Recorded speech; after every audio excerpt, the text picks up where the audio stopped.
Hockey is a game of survival of the fittest. Larry the Rock Zeidel. Larry the Rock Zeidel. Philadelphia Flyers defenseman Larry the Rock Zeidel was called the dirtiest player in hockey. Hold on. A vicious, soulless maniac who instigated some of the most violent stick-swinging attacks in hockey history. He's swinging the stick? Hold on.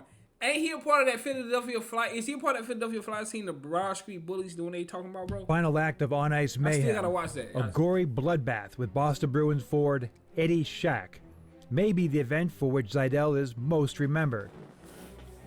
But it was hardly his most egregious offense. I know I like In beef fact, and... it wasn't even his most brutal bout with Shack. But the Larry Zeidel story is more complicated than just a rap sheet of his reckless assaults. Suspended for stick attack. Was Zeidel a villain or a victim? Jewish What icer. fueled the burning rage, the unrelenting hatred? What the They tripping. Hey, man, look. Let me know in the comments who y'all want me to discover next. You know what I'm saying? I know. Tune into the series, man. Like, comment, subscribe. Tune into the series. Drop the comment who y'all want me to discover next. Hockey legends. You already know. But look, I'm going to react to the Broad Street Bullies. Y'all want me to react to the full HBO doc or like a something like breaking down the Broad Street Bullies? Let me know in the comments. But look, man, like, comment, subscribe, follow the series, man, and let me know who you want me to react to next. But bro, what is this dude Larry on? That Zeidel unleashed on bloodied and maimed opponents in a savage 20-year professional hockey career. He was an animal, I tell you. He was an animal, I tell you. Larry Zeidel was born in Montreal, Quebec in 1928 and raised in the gritty Park Extension neighborhood, a blue-collar district home to many immigrants. Okay. His was the only Jewish family in this neighborhood. Zeidel faced anti-Semitism as soon as he began school, as he was often assaulted by gangs simply because he was Jewish. How do they know he He learned the only way to stop the torment was to beat up the bullies. The 6-foot, 190-pound Zeidel took his combative approach through minor hockey and advanced to the Quebec Aces of the Quebec Senior Hockey League, where he established himself as a solid, hard-hitting defender in 3 seasons. According to Zeidel, it was his stay in Quebec that shaped his belligerent style of play for the next 2 decades. Said Zeidel, "In Quebec we could play well and win, but the fans would rather have us involved in a real brawl and lose the game. There were a lot of rugged guys in the league at that time too, so maybe it was a matter of survival." In 1950, Zeidel and his equally ornery defense mate Bill Heindel Sr. were lured away from Quebec by the Saskatoon Quakers of the Western Senior Hockey League. After a year in Saskatoon and 43 AHL games in Indianapolis, Zeidel made his NHL debut during the 1951-52 seasons with the Detroit Red Wings. His start couldn't have been better. He immediately won a Stanley Shit, it's the 1950 something. Okay, now I'm realizing. Cup with Detroit that year. Now, Larry also played a couple of games with Detroit the next season before being reassigned to the Edmonton Flyers for the remainder of the 1952-53 campaign. It was during this stint in Edmonton that Zeidel's penchant for bellicose behavior began to escalate. Oh, is this not him? The one that's on the Broad Street His Bullies. most notorious act of violence occurred on January 30, 1953, at the Edmonton Gardens in a game versus Saskatoon. 5 minutes into the contest, Zeidel and Saskatoon's Jack Evans engaged in a horrific stick fight that was described this way. Quote, "The two of them went at it like medieval gladiators. First they broke their sticks by banging them on each other's heads. Then they carved at each other with the jagged stumps. Covered with blood, they began to trade punches. Finally, they wrestled each other to the ice exhausted." Later, Zeidel recalled, "As we were being led from the ice, I noticed I was bleeding more than Evans. So I grabbed a loose stick and hit him over the head with it. Funny, but I remember holding back just a little bit as I hit him. If I hadn't restrained myself, he'd be dead." The Edmonton-Saskatoon rivalry resulted in more ugliness when in a later game, Zeidel was taunted with anti-Semitic slurs hurled by Saskatoon fans. Zeidel was sold to the Chicago Blackhawks in 1953 and played one full NHL season in 1953-54 before he was traded back to Detroit, who again assigned him to Edmonton for the 1954-55 season. Zeidel would now embark on a minor league odyssey that would last 13 consecutive seasons. Zeidel was apparently not thrilled with his demotion to Edmonton. It has been said that even his own teammates feared him. The Edmonton team was loaded with young future Hall of Famers like Johnny Busick, Norm Ullman, and Glenn Hall.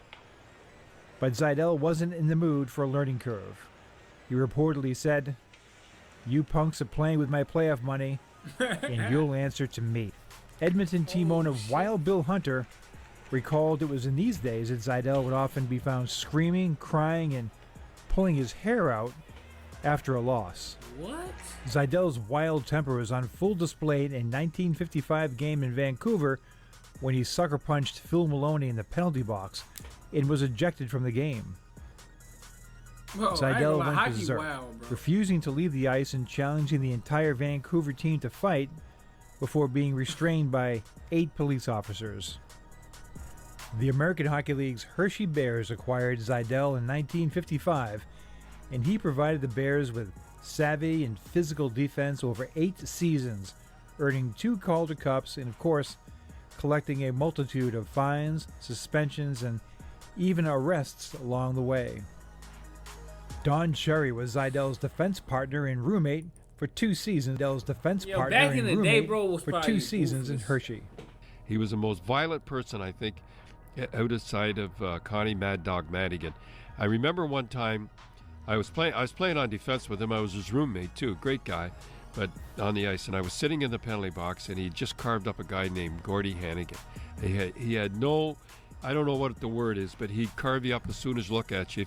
He never did anything to anybody that didn't do something to him or his teammates. He never just went out and did it to get the game going. And I remember he carved him up he couldn't believe it. And Gordy wouldn't go on the ice. It was back in those days. And I remember another time, a guy named Bo Alec. Bo Alec was a guy, kind of a smart aleck a little bit for Cleveland. And he'd come to the blue line, and now that's the way it was back in those days. And I remember another time, a guy named Bo Alec. Bo Alec was a guy, kind of a smart aleck a little bit for crazy, Cleveland. Man. And he'd come to the blue line, and now we're playing in Hershey, and he dumped the puck in. He'd say, "Go get it, Larry. Go get it, Larry." And there he'd go back and get it. So I went to one of their players, and I said, "Look, tell Bo not to fool around with this guy. This guy's going to carve him up if he keeps it up." Sure enough, he comes to the red line, dumps it in. "Go get it, Larry." He takes the stick, jams it in his face. Guy goes down, a pool of blood's around. Now all the guys come on, everybody comes on, and they're looking, their team's looking like that. And he skates around. You think somebody would have done something, but they were so terrified of him. He's skating around the outside. He said, "You go chase it, Bo. You go chase it." Nah, he was, bro. Yo. Nah, bro. Y'all was ruthless back in the day, bro. On October 2nd, 1958, Zeidel and the Bears faced the New York Rangers in an exhibition match in Niagara Falls, Ontario. In the first period, Zeidel and rookie Eddie Shack engaged in a stick-swinging battle that left Zeidel with 10 stitches. Both players were ejected from the game. Undeterred, Zeidel later charged at Shack in the stands, setting off a full-scale riot involving fans and law enforcement. Zeidel, Shack, and another player were all arrested, with Zeidel facing charges of assaulting a police officer and creating a disturbance. Beating up police officers? It was more of the same in 1963, when Zeidel returned west as a Seattle totem. Among the lowlights of his 2-year stay in Seattle was a fine for spitting at a referee, and he was nearly banned from the league after a nasty stick fight with LA Blades forward Willie O'Ree. With his career nearing its end, Larry had become bitter about his fate as a career minor leaguer. Well, you fighting every chance you get, bro. He labeled his 8 years in Hershey as a dead-end street because the Bears were not affiliated with an NHL club. Zeidel returned to the AHL with the Cleveland Barons for 2 seasons. At the conclusion of the 66-67 season, Zeidel sent a career brochure and resume to all 12 teams in the newly expanded NHL. Former Edmonton Flyers teammates Bud Poyle and Keith Allen had taken the reins of the expansion Philadelphia Flyers, and they took a chance on the now 39-year-old Zeidel. Incredibly, after 13 long seasons in the minors, 13 Larry in the Zeidel minors? was back in the bigs, and he delivered with a plus 17 plus-minus rating in 67-68. Just as important, he became a mentor to his young defensive partner Joe Watson and helped calm the nerves of his roommate, young netminder Bernie Parent. Zeidel was intent on reforming his bad boy image, commenting that he was playing like a choir boy.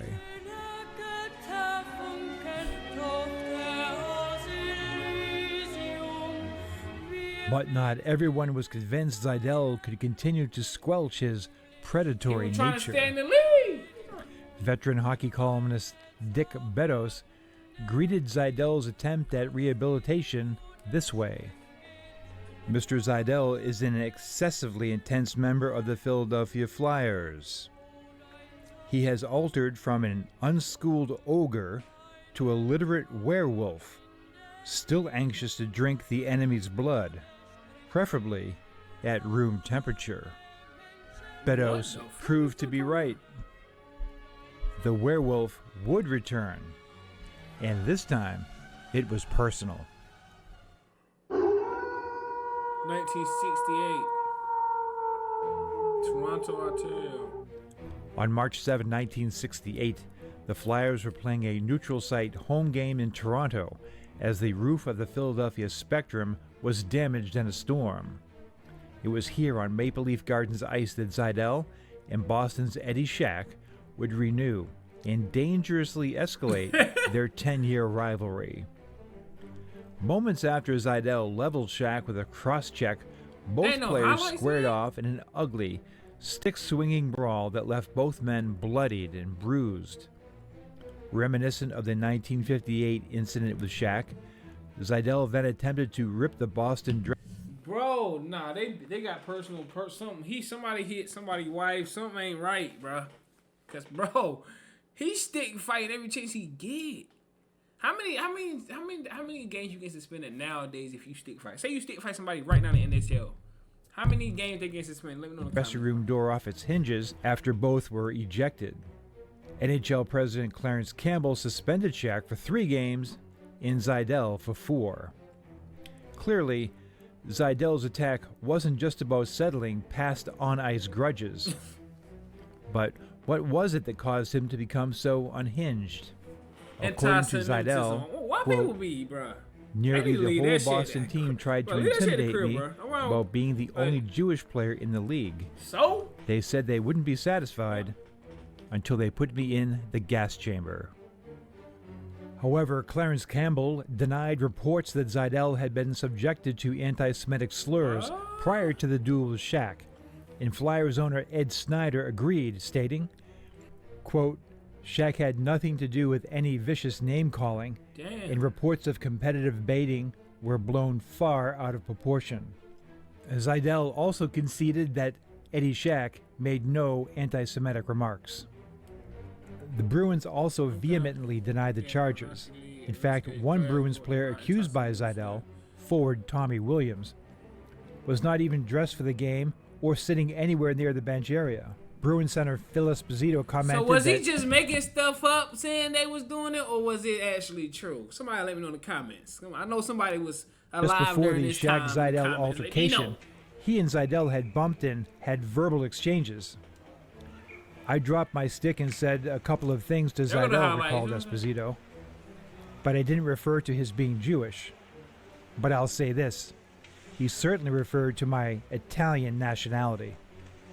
And finally, 2 fans in attendance that evening stated that Bruins players made offensive comments to Zeidel only after the stick-swinging altercation with Shack. Now, Zeidel returned to the Flyers for the 68-69 season, but was demoted after 9 games when veteran blue liner Alan Stanley was acquired from Toronto. The Rock's 20-year reign of terror was over. I bet niggas in the league like, bro, I'm While glad riding the he buses retired, and staying boy. in cheap hotels for 20 mostly minor league seasons, Zeidel saved and wisely invested his Now money. non-violent. And in retirement, he'd embark on a successful career as a stockbroker. But his story does not have a happy ending. Damn. Larry Zeidel vanished in a fog of unceasing headaches and tremors of rage. For decades after his tough guy hockey career, Larry Zeidel fell into a spiral of bizarre behavior and erratic actions. His marriage crumbled, and his family grew more and more distant. Later in life, he was at times homeless and frequently What? refused help. Larry Zeidel passed away on June 17, 2014, at the age of 86. Hey, he lived a good age. But his hockey story still had one more important chapter. Upon his passing, Larry's family donated his brain to the Boston University CTE Center for Medical Research. It was determined that Zeidel's brain showed clear evidence of significant CTE. He likely suffered more than 100 concussions, according to the BU clinical report.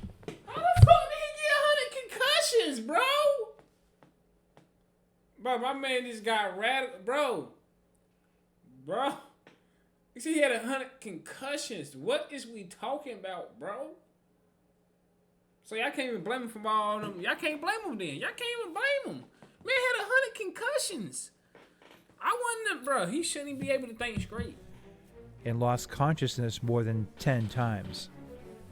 Larry Zeidel died proud of the ferocious way he played hockey, because it was all he ever knew. Am I tripping? But Zeidel... Bro, my thing is 100 concussions, bro? Bro, what? Like, how do you even... Yeah, he was snapped. died ignorant of the costs his reckless aggression would ultimately have on himself and likely his many victims. Stanley Cup champ, 1952, right? 1952. Detroit. Undefeated. Undefeated. Defense. Undefeated. Damn, that's crazy, bruh. Yeah, that's that CTE game. Because 100 concussions to do that. Bruh. But like, comment, subscribe. Well, let me know in the comments who was around during this time. I know some of my, you know what I'm saying, my older supporters. Let me know if y'all was around during this time. Let me know if, bruh. That crazy, man. Like, comment, subscribe, man. I'm going to see y'all in that video. Y'all already know what's going on, man. Okay.